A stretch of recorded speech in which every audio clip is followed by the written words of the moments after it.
Nomor urut 2 Gibran Rakabuming Raka memenuhi panggilan Bawaslu Jakarta Pusat untuk klarifikasi dugaan kegiatan bagi-bagi susu di Car Free Day kawasan Sudirman Tamrin, Jakarta pada 3 Desember lalu.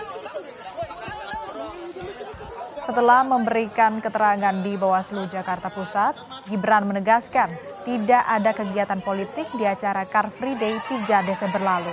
Gibran juga membantah keterangan Bawaslu Jakarta Pusat soal temuan baru dalam kasus ini. Sejumlah saksi telah diperiksa, termasuk sejumlah politisi PAN yang ikut mendampingi Gibran untuk membagikan susu ke warga. Ada sama sekali kegiatan partai politik. Ya, itu aja. Ya. Klarifikasi yang ditanyakan oleh Bawaslu disebutkan kan ada klaim temuan baru yang dikonfirmasi yang terbit tadi. Ditanyain nggak mas? Nggak mas. Tidak ada sama sekali kegiatan politik. Ya. Kan juga beberapa teman-teman saya ajak juga kemarin. Ya. Mas sempat disampaikan dulu tidak asal susunya tidak tahu dari mana mas. Itu sebenarnya susunya yang dibagikan dari mana ya mas? Asal susunya. Sebelumnya kan sempat disebutkan tidak tahu asal. Sama sekali tidak dari. Ya. Cawapres nomor urut 1 Muhaimin Iskandar mengapresiasi kerja Bawaslu dalam memanggil Gibran atas dugaan pelanggaran kampanye. Caimin minta semua pihak berlaku netral, jujur, dan adil dalam pemilu.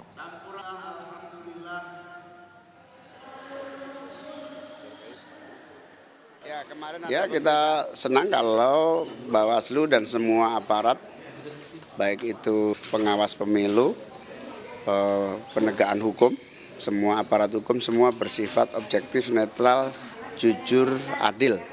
Karena itu syarat mutlak keberhasilan pemilu.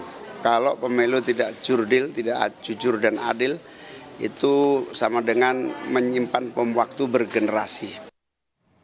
Bawaslu Kabupaten Garut akan memanggil 13 anggota Satpol PP Kabupaten Garut yang terekam mendukung Gibran Rakabuming Raka hingga videonya tersebar luas di media sosial. Ketua Bawaslu Kabupaten Garut Ahmad Nurul Syahid memastikan ke-13 orang itu akan dipanggil untuk dimintai keterangan soal video anggota Satpol PP dukung salah satu paslon Pilpres. Bawaslu juga akan mengklarifikasi soal penggunaan seragam Satpol PP dan tempat pembuatan video. Karena informasi awal itu harus ditelusuri dan mencari informasi tambahan. Hasil planonya ya melakukan penelusuran, kemudian nanti ada langkah-langkah selanjutnya, misalkan akan ada pemanggilan dari orang-orang yang ada di video itu. Membuat video itu menggunakan seragam lengkap Satpol PP, dan bisa dipastikan ada kemungkinan juga tempatnya pun di ruangan atau di kantor. Pemimpin muda di masa depan, Mas Gibran Rakabuming Raka. Video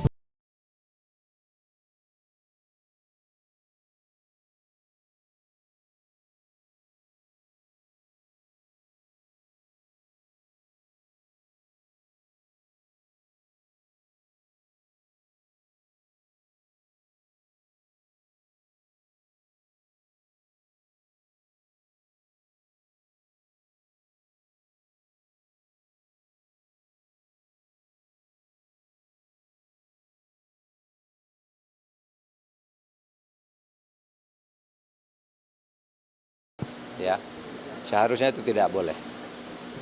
Itu pelanggaran kode etik dan pelanggaran aturan sebenarnya. Itu kan Satpol PP itu diangkat untuk melayani masyarakat, membantu pemerintah. Kalau lalu mihak-mihak gitu tuh sudah melanggar, dan sekelas Satpol PP itu saya kira tidak seberani itu kalau tidak ada yang mendorong. Nah, tinggal siapa yang mendorong itu, apakah orang luar atau orang dalam. Nah, nanti kita lihat. Tapi itu tidak boleh dilakukan, itu norak. Berbeda dengan Mahfud, Kepala Staf Presiden Muldoko justru seakan memaklumi tindakan tersebut. Muldoko beranggapan tidak ada kode etik yang dilanggar karena Banpol PP bukan aparatur sipil negara atau ASN, sehingga memiliki hak untuk menyampaikan aspirasi mereka. Memang agak saya sendiri secara pribadi cukup prihatin dengan kondisi Satpol PP ya, karena pernah menyampaikan kepada saat saya di suatu tempat ya, pada saat saya ngasih ceramah, apakah itu di Semarang ya, nggak salah. Mereka menghadap ke saya, Satpol PP itu menyampaikan, Pak, status kami itu seperti apa? Kami ini belum terakomodasi di pendekatan ASN enggak, P3K juga enggak, posisi kami belum jelas. Bisa saja mereka menyampaikan kepada salah satu calon presiden.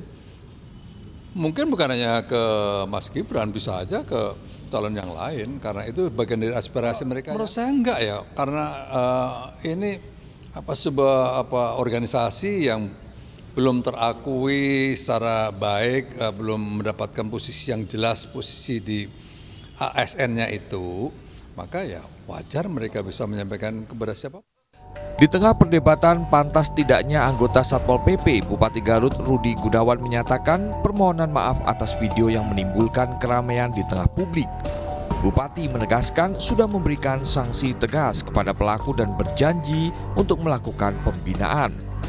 Saya mohon maaf atas kejadian itu, dan itu sudah diberikan sanksi. Sanksinya ada yang 3 bulan, dia tidak boleh bekerja, tidak mendapatkan gaji, yang paling rendah adalah 1 bulan. Semuanya sudah diberikan sanksi. Paling berat sanksinya apa, Pak? Paling berat sanksinya dia didemosi ya, dan dilakukan tidak pembayaran gaji selama 3 bulan. Ke-13 anggota Satpol PP yang ada di dalam video ini pun tengah diperiksa Bawaslu terkait dugaan pelanggaran karena mereka menggunakan seragam Satpol PP dan merekam video di kantor Satpol PP. Tim Liputan Kompas TV.